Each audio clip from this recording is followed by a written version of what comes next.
Welcome to USA Global TV and Radio, where our mission is to provide education, entertainment, hope, and inspiration.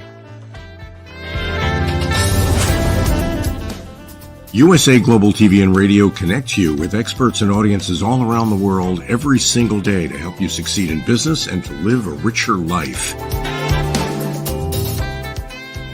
Visit us at usaglobaltv.com to learn about career and life-changing training and mentoring programs like the Listening Mentor.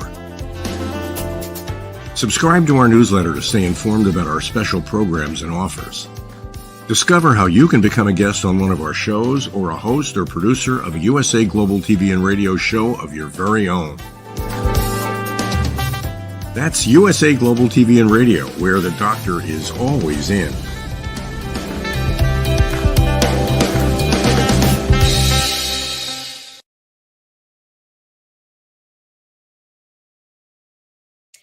Hello, everyone. Welcome to USA Global TV and Radio, where we continue to expand our platform, where we are bringing world-class education, entertainment, hope, and inspiration. We're now live streaming on Roku worldwide and Amazon Fire, and soon to be Apple TV. We, of course, are on E360 TV as well.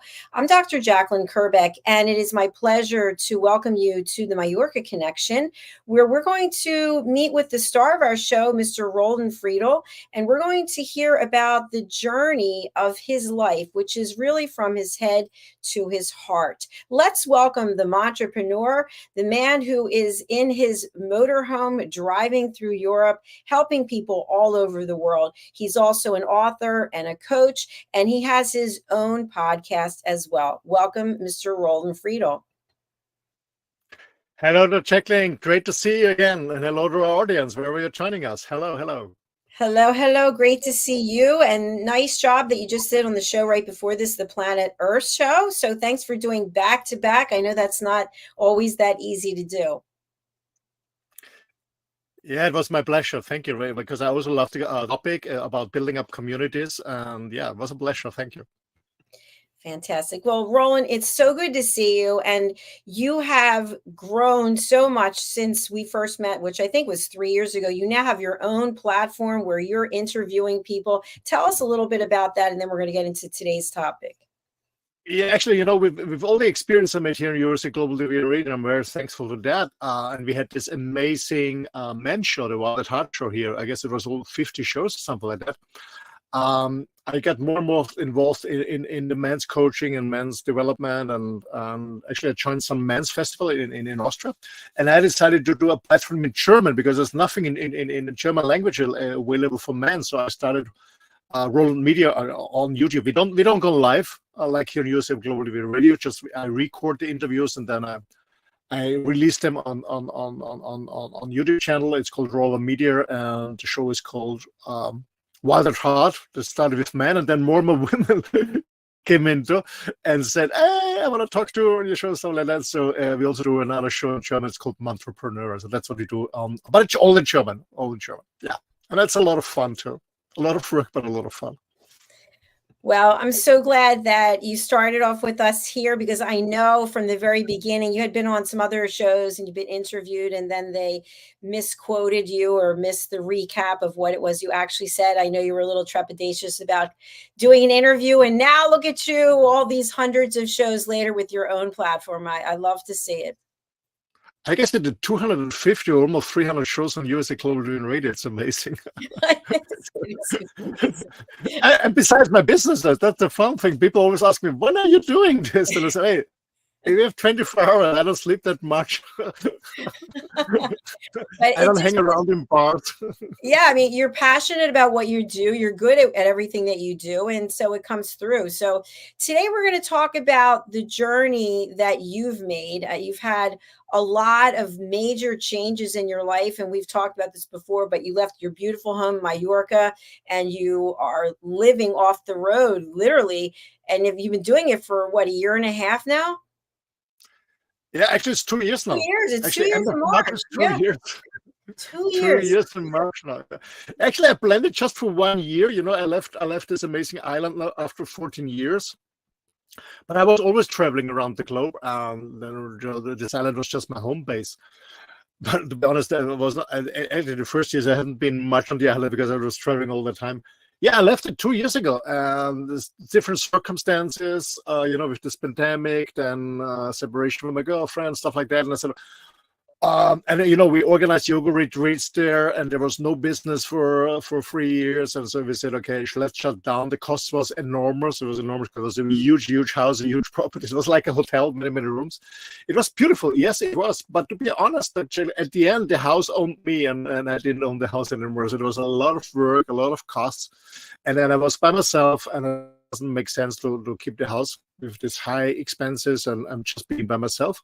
So I decided to move a motorhome because I bought a motorhome a few years ago. I just used it for vacation. It was always my dream to move into it, but I was a little bit scared about that. I said, well, from a huge house and a small one, does it work? So I did it 2 years ago. The plan was just for 1 year and to find another location, but I absolutely enjoy this lifestyle. I don't know how long it's going on, but I love it.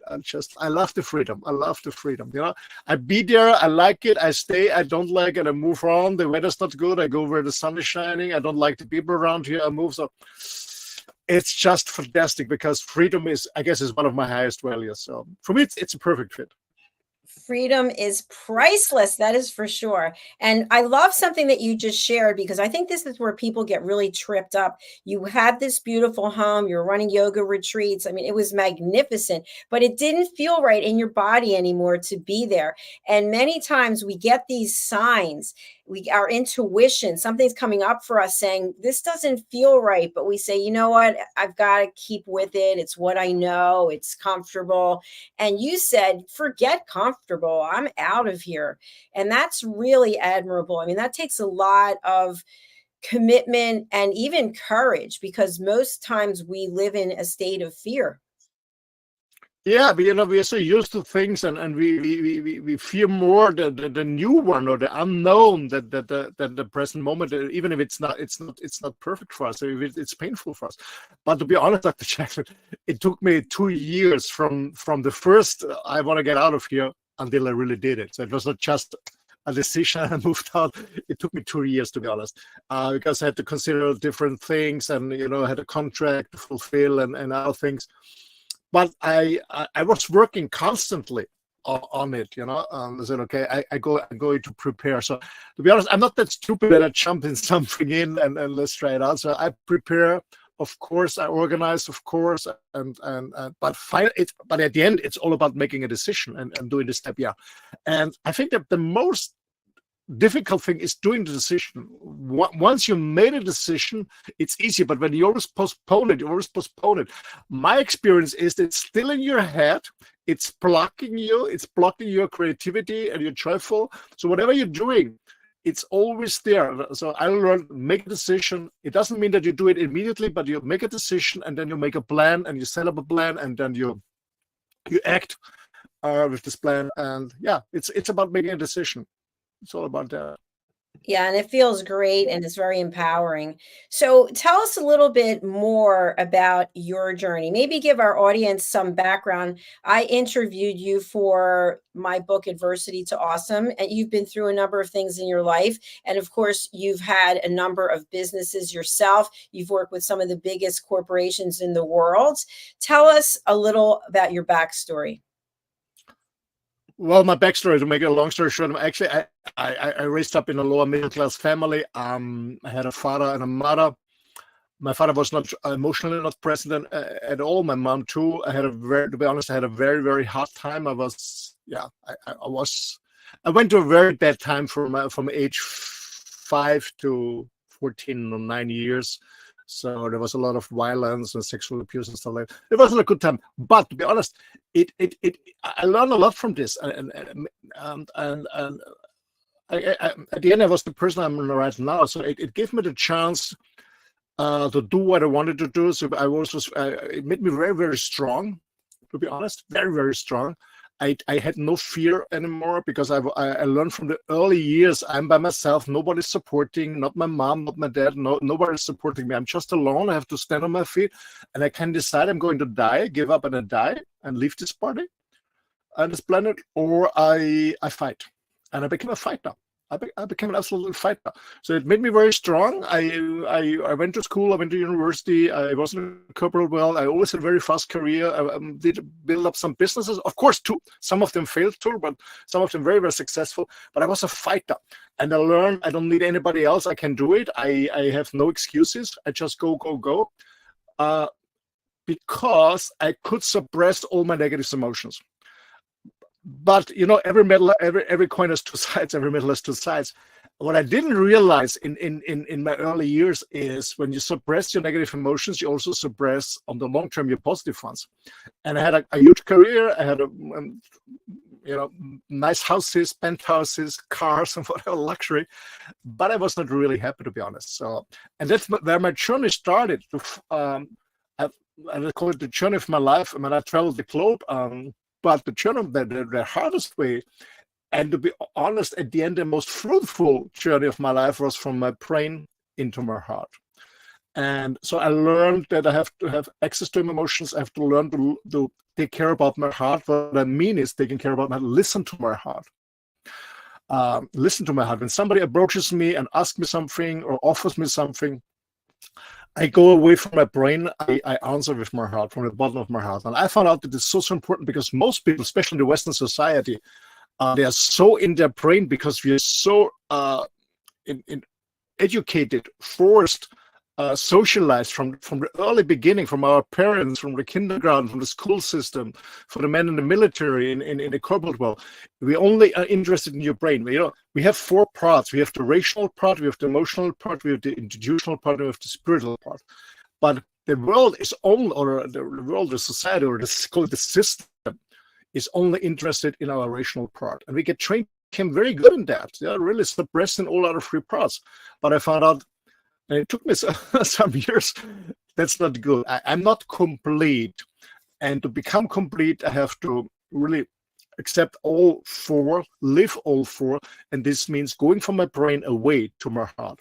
And I strongly, Dr. Jacalyn, I strongly believe that the reason why our society is so sick, meaning so many people addicted to drugs, to pharmaceuticals, whatever, is because we are too much in the brain and not in the heart.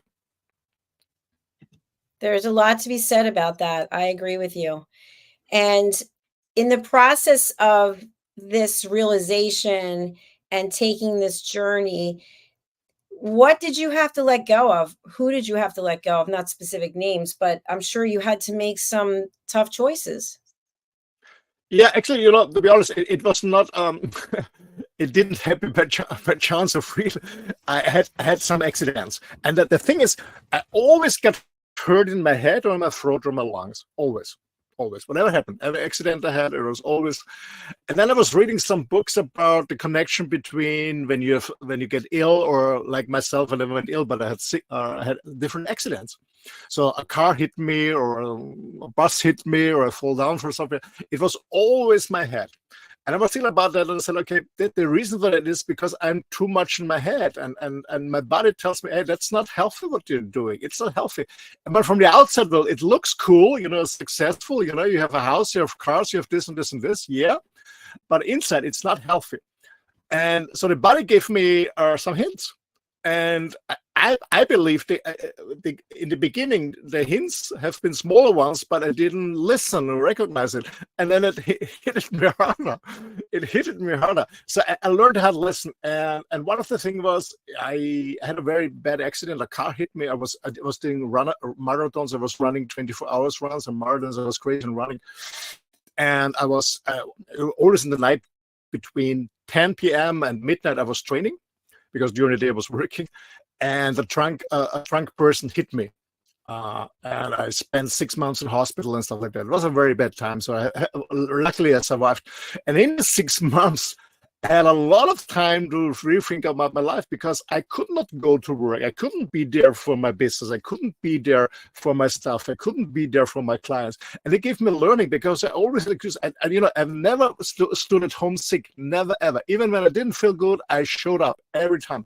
Every time. If somebody, my family needed, said, sorry, it's always business was first for me.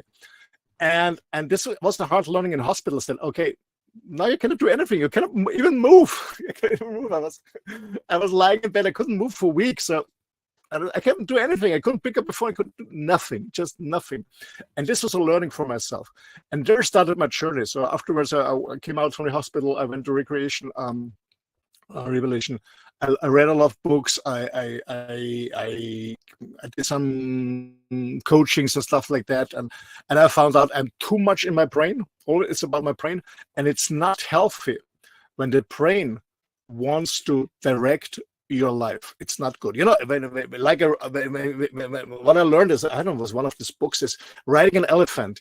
When the small person on the elephant, the small person is the brain, the elephant is the rest of your body. When the small person on the elephant wants to ride the elephant, it's not working, not at all. So there my journey began, and I did a lot of stuff on personal development. To be honest, I always was into personal development, but it was more, since my early 20s, was more about becoming more efficient, becoming more successful in the material world, in the outer world. And I started working on myself more in the inner world. And to be honest, I discovered some very dark sides in my side. It was a very, very painful process, but it was the best thing I could ever do in my life. Absolutely. It changed totally everything for me. I'm joyful. I'm free. Nobody can manipulate it. I'm not scared that much. Of course, sometimes I have some self-doubts, or rethink something before I jump into something. But I'm more self-confident. I'm absolutely happy. I'm balanced. I'm totally balanced. Nothing can shock me. That's beautiful, Roland. I'm really happy for you. And thanks for sharing it here with me and with our audience. What I'm wondering is, I know you are involved with different people. You're in different communities because you're on the road and you're traveling. You're always meeting new people. So it's not as though you're always going to meet someone who is like-minded. We can't say that all people living in motorhomes are living like this or have this philosophy. What happens when you encounter someone who is still living in their head, or is living a life of capitalism or materialism? Do you instantly think, oh, maybe I can learn something from this person? Or do you think, been there, done that, don't want to be involved with them? Actually, I keep the small talk very short, because it is not of value of me. It's not value about which soccer team won, or what's the weather tomorrow. I can see it on the app, or whatever it is. I keep the small talk very, very short about it. I'm always polite, you never know. You always say you always meet twice in your life, but I'm not interested anymore in this, how do you call it, in this flat conversation, or what I call it. I'm not interested. Absolutely not. It's not me. But also in the van life world, or the people who are living in campers, or like myself in a motorhome, only a few people are really very conscious. Only a few people. Most of it is elder people, retired, just spending the winter in the south because they don't want to freeze in the north. But there are people, and to be honest, I met a very interesting guy 3 months ago in Apulia. We met again in South Sicily. Now I'm here with him in North Sicily, so he's just my neighbor with his caravan. And we have very, very deep conversation, very, very deep conversation, because he's also working. And actually, we're almost the same age. And yeah, we have deep conversation about our inner world, about our fears, about how to heal our father wound or mother wound, stuff like that. You find people like that. And I believe the older I become, the more experienced I become, you sense people, and you also attract people who, yeah, you also bring people coming into your life that there's a fit for you when you're open and when you're sensitive. And I'm a highly sensitive person, so I stay away from the others because it's worthless for me, to be honest. Worthless in the sense of it's not joyful. It's not worthless in I cannot make a business with them. That's not the point. It's about, yeah, what are you talking about? Because I don't read any news. I don't read any newspapers. I'm not interested in all the shit going on. I'm more interested in building up a new system and starting by myself as a role model. Absolutely. And we've heard the term, used the term on this platform, the term awakened or awakening. I even have a book about Creative Hearts Awakening. Did you have an awakening? Yeah, absolutely.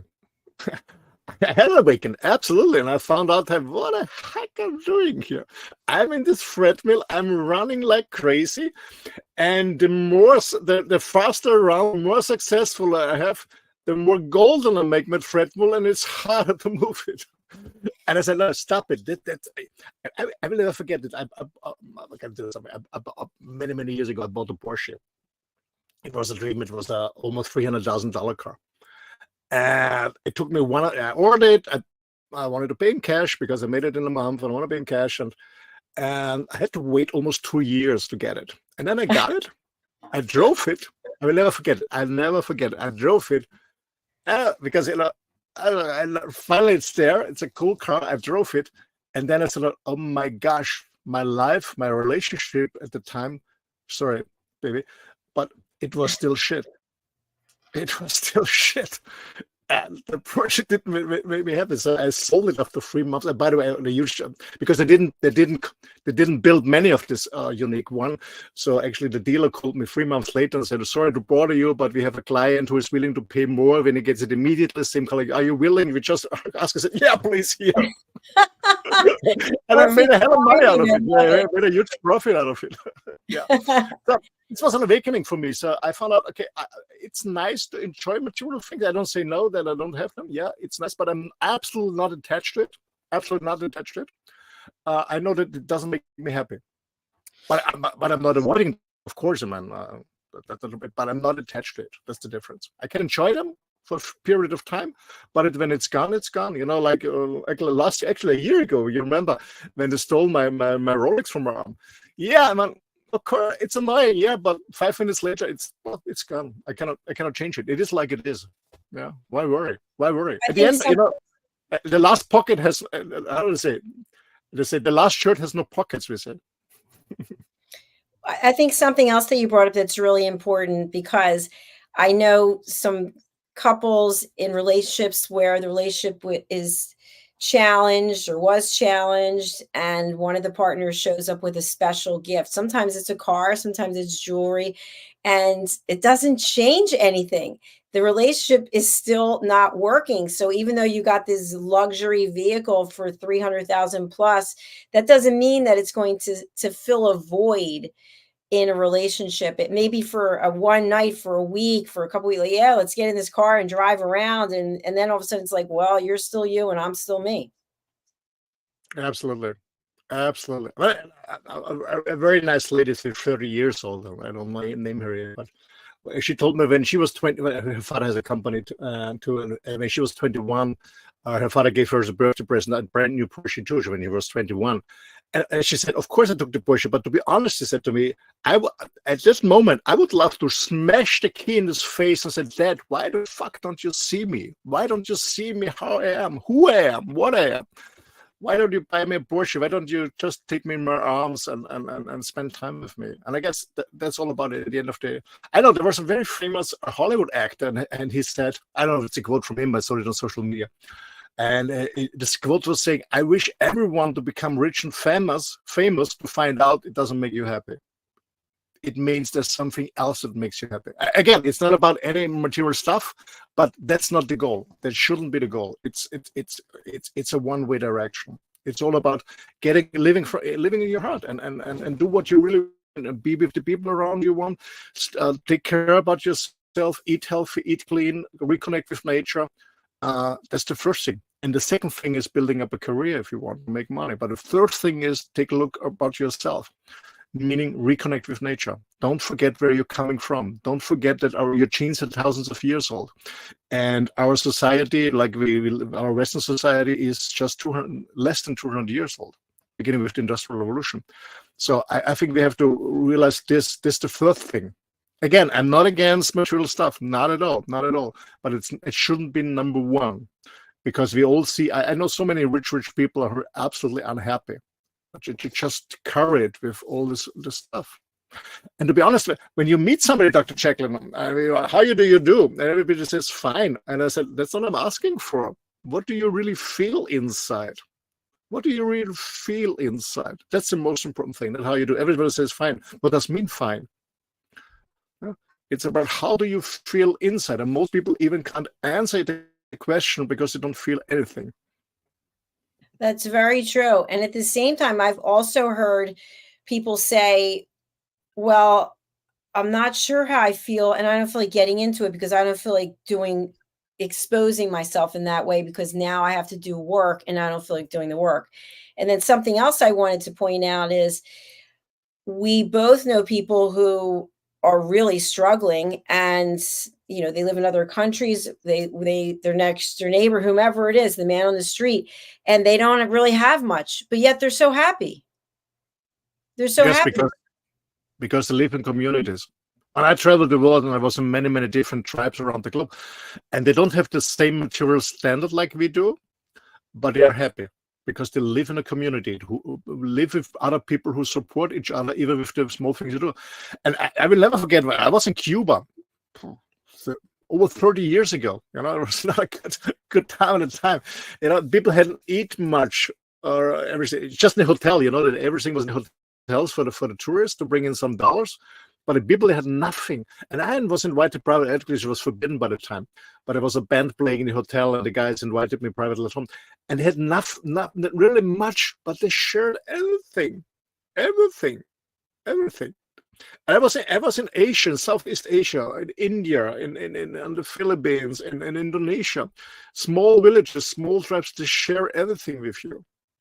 And then when you look in our society, people have much more than they need, and they're still arguing and not happy enough because people always see what they don't have. But it's the other way around. We have to focus what we have and be grateful, and that's what I do every day. And it was also a game changer for me. Is a part coming from my brain down to my heart, was just being grateful and thankful for what I have every day, and not focus on what I don't have. And because when you think about things you don't have, actually we are trained, you have to focus on that because this is motivation to be more successful. Whoa. Yeah, it's a tricky way. That's my experience. It's a tricky way because then you get all the things and you focus. But the point is, when you always focus on what you don't have, it's never enough, because then it's the next thing I don't have. I have a car, yeah, but I don't have a sports car. Yeah, I have a sports car, but I don't have a convertible. I have a convertible, but I don't have a boat. I have a boat, but I don't have an airplane. And this is a never-ending story when you focus on what you don't have instead of focusing what you have. That's my learning. I completely support what you're saying. That's very true. And something else is, I found when people are always in I don't have enough, it's not enough, they're looking at you and questioning you. Well, how are you doing what you're doing? I mean, aren't you exhausted? I mean, I get questions from people, and finally I'll say, you realize this is about you, don't you? why are you questioning me? I'm very happy. I love what I'm doing. So maybe I am doing these shows. Maybe I am teaching these classes. Maybe I'm writing these books. Why are you questioning me about it? Well, I just don't know where you get your energy from. And it's really kind of annoying. So you're annoyed that I have energy, or is it that you're annoyed that you don't have the same energy? It's funny how people do that. They turn it on you. Yeah, absolutely. It's funny. But actually, the funny thing is, most people come to me or said, I want to be like you. I said, yeah, but the question is, do you have all your shit together? Because it's hard work where I ended up. It was hard work. It wasn't given by this. It was hard work. That's one thing. Yeah, I paid the price. I will never forget. Many years ago, I was reading. I love to read books, especially people who are very successful. I was reading by Andrea, this famous tennis player. Sure. I was reading Agassi and how he was threatened by his dad and he had no childhood or something. And every other artist or sportsman or businessman who's very successful, they pay the price. And people don't see the price, they only see the result, but they don't see the price. That's one thing. But I also have people who say, yeah, it's all fake. Funny story. I've been single for 2 years, and not anymore. But I was been single for 2 years. So a friend of mine said, "There's a social media group, on Facebook, there are single campers or stuff like that. So join there. Maybe you find somebody who is on the same mindset like you in a camp or stuff like that." So I signed up there and I put a photograph of myself in. Actually one, not from my 30s, so actual photo. And I said, I'm 59, and a photograph, a little bit about myself. And I guess more than 300 women liked it. 260 wrote to me. But the funny thing is 50, I stopped counting, but actually I quit it. Absolutely. At the end, I erased the post and I left this group. And 50 said, that's fake.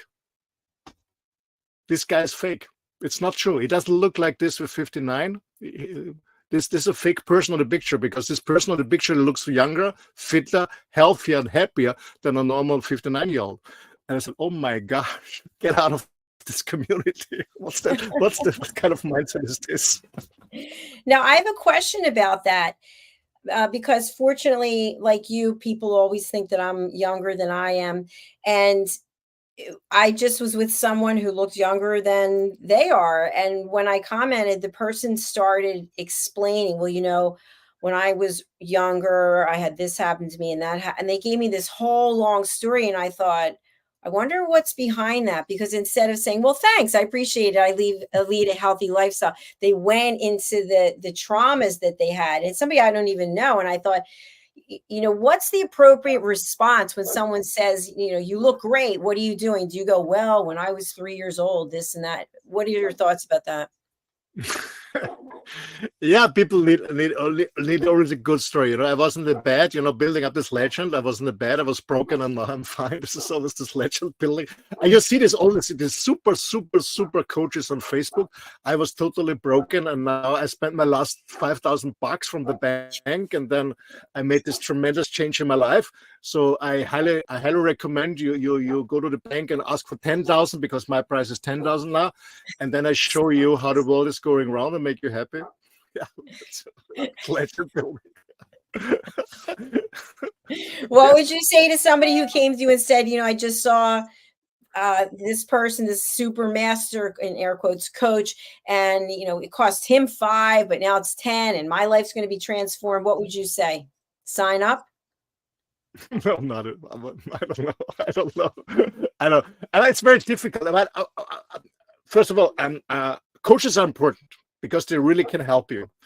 But right now, since the pandemic, since everything went online, there's thousands and thousands of coaches came up with no experience, absolute nothing, just promising things.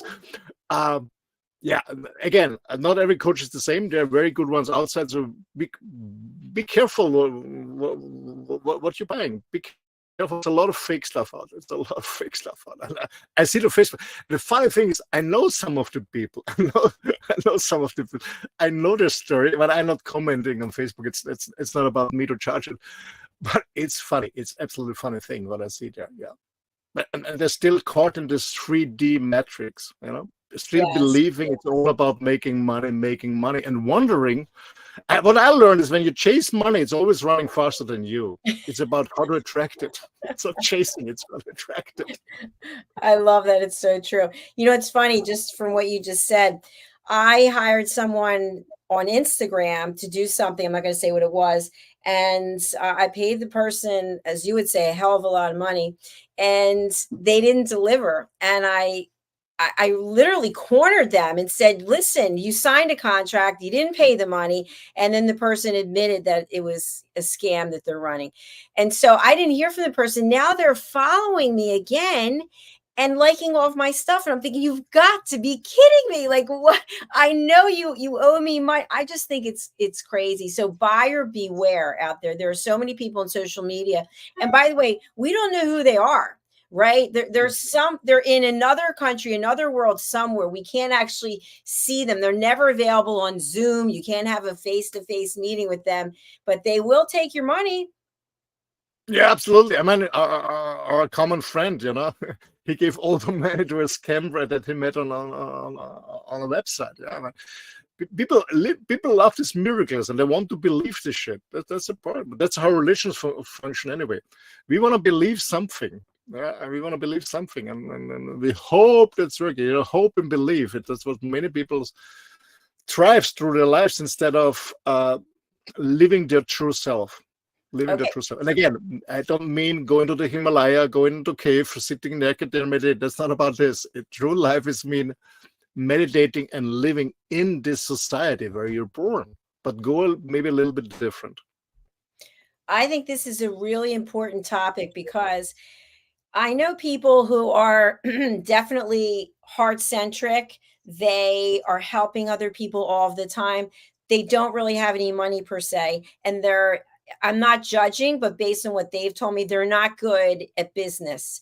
So they are easily conned into believing certain things. So can you explain what is the difference between being a heart-centric entrepreneur, for example, like one of our team members in Scotland, a social entrepreneur, or just making mistakes because you're trusting of everyone and not actually researching it or doing anything to determine, is this a good place for me to spend my time, my money, or should I be aligned with this person? Well, I guess first of all, it's a difference if you're heart-centered or just a fool. That's not the same. That's not the same. Good one. That's not the same. On the other hand, I do some I do this German podcast with men and women, and some of them are starting their coaching business. So I do some coaching with them for a small price to support them. And I always tell them, why don't you charge more? It's not about charging a hell, but charging more. And the point is, even when you do some good work or social work, I believe it's unfair if the other person has not the chance to balance it, because you're always in the debt. So, when you're always giving, and the other person cannot balance it, it makes them unhappy. You have to give them a chance, and the easiest way to balance it is to pay you by money, or maybe do another service. Doesn't matter. But that's what we have to learn is, even when we are in service, even when we do something good, we have social work, we have coaches or whatever we're doing, is give the other person the chance to balance it, meaning pay you. Maybe it's money, maybe I don't know, you coach them, they give you a massage, or they bring you some ham or eggs or whatever, like we did in early years. That doesn't matter, but we have to give them the chance to balance it, because otherwise this relationship is breaking. We see it in relationships, when one is always giving and the other one is always taking, there's no balance. And what it's working is that the person who is always taking, one day realize, oh my God, I cannot give it back. So the gap is too much. What this person is doing, they go aggressive or they're escaping. They're getting out of the relationship. And the other person left behind says, oh, I didn't give enough. And goes to the next relationship and tries to give even more. And has the same pattern. We have to give our clients, call them clients, the chance to balance it. It's so important. But it has to be a fair price. And what is a fair price for me? It has to be in relationship to the person's income. So I charge for a CEO more than for a manager, and charge more than a person just starting a business. It has to be in relationship to their income, to their capability of paying you. Absolutely. Absolutely. That makes a lot of sense. And can you believe we're out of time? I just looked, I'm like, whoa, our show is already over. It's great. Absolutely. Oh my gosh, just flew by. So we do have another show right after this, but Roland, I really enjoyed this conversation. Maybe we need to have a part 2. But what would you like to leave our audience with today? Maybe something that I didn't ask you, or you didn't get to talk about yet. What I want to leave you for the first is, if you have the feeling that you're not really happy, that you're not really satisfied, that you say, okay, maybe I'm successful in business, yes or no, doesn't matter, but I'm not balanced. I don't feel really good in my body. Start thinking about yourself. What is really important for you to reconnect yourself? And maybe you ask for some help. Maybe you ask a coach, or you can contact me if you want. Ask for some help. If you feel something that's not 100% good, work on that. Don't suppress it, because otherwise you're getting older and older, and then you start regretting. And I guess nobody will tell on the last day, oh, I didn't work enough. Maybe they tell, oh, I didn't spend enough time with my beloved one. Maybe I didn't travel. Maybe I didn't this. So if you feel something is not 100%, go for it. Work on it. That's my advice. Thank you. Thank you. How can people reach you? Your website, and then for people who are on an audio only platform. The best way is maybe you go on my website or email me. My website is my name, rolandfriedl.com. I will spell it for you guys. It's ROLAND FRIEDL, rolandfriedl.com. There's a contact form, or you can email me directly. It's office@rolandfriedl.com. And you're more than welcome to contact me. It's all about sharing, caring, and connecting people. That's what we hear on USA Global TV Radio. And thanks for the opportunity to talk to you. Thank you. Thank you so much, Roland. I really enjoyed it. It was great seeing you, and I hope you enjoy the rest of your evening. Thank you. Yeah, thank you. Bye-bye. Bye-bye to everyone wherever you're joining us. Thanks a lot. Bye. Thank you. Bye-bye. Thank you, everyone. Please do go and follow Roland. You can go over to his LinkedIn, go to his website. And if you are watching us on Roku, welcome. Please do follow our channel. And also, if you're watching on Amazon Fire, the same thing. If you're on YouTube, please subscribe to our channel. And Facebook, please like, comment, etc. So we are going to sign off. Our next show is coming up. It's a woman's prerogative. So stay tuned for that. We look forward to seeing you shortly. Bye for now.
Carson Caruth, and I'm the author of this book, The World's First Tooth Fairy Ever.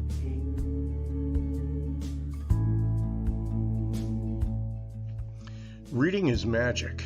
Studies have shown that reading to your children lays the foundation for greater success in life. Reading helps develop language and vocabulary skills. It helps improve memory, and it encourages curiosity and inspires creativity. The benefits are immeasurable, and as a parent, you'll benefit too. In only 10 or 15 minutes a day, you'll be creating more memories and a bonding experience that will last for years to come. So take time to read to your children. Read them books about things that engage and interest them.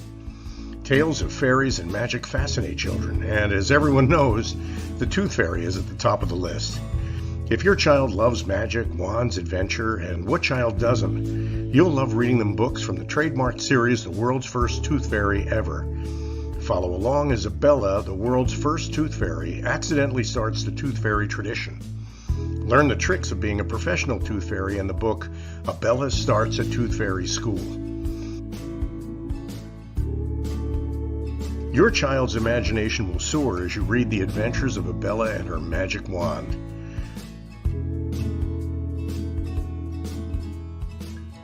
These wonderful books are available at worldsfirsttoothfairy.com and at Amazon, Barnes & Noble, and Walmart.